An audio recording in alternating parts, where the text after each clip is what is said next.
Much of my work over many years has focused on Nazi Germany and the destruction of the Jews during the period of the Holocaust. In the last 10 years, my focus has shifted as well, or widened, to include a focus on contemporary anti-Semitism, a subject I never thought, in fact, I would become a scholar of, because I never thought there would be need for such scrutiny.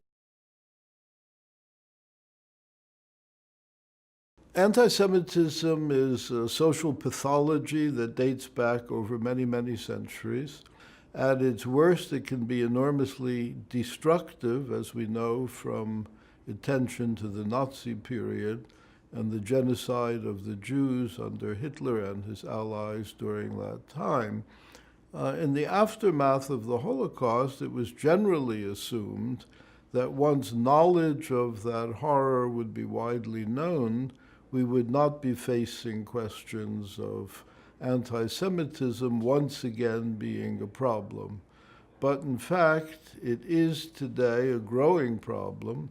What I and others who study anti-Semitism tried to do is get to the bottom of what motivates it today, who its principal agents are, what its manifestations look like, and what can be done to restrain it, if not eliminate it outright.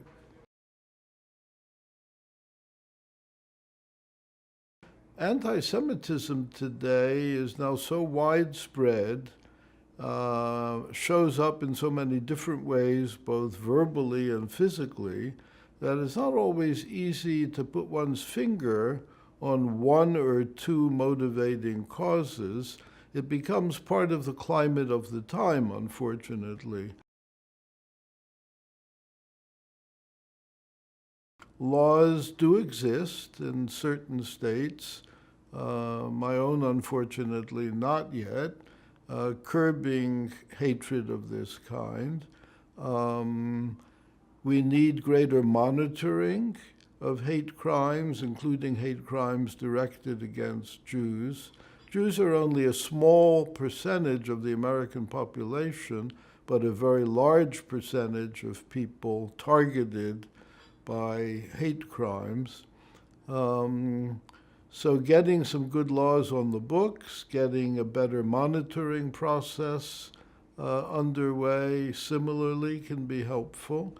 On the leadership level, from the White House through Congress to state legislatures to local organizations, both governmental and civic, the more that people can speak out unambiguously and forthrightly against hatred of all kinds, including this particular kind of hatred, the better. Most people are decent people. They're not going to participate at all in hateful words and hateful actions.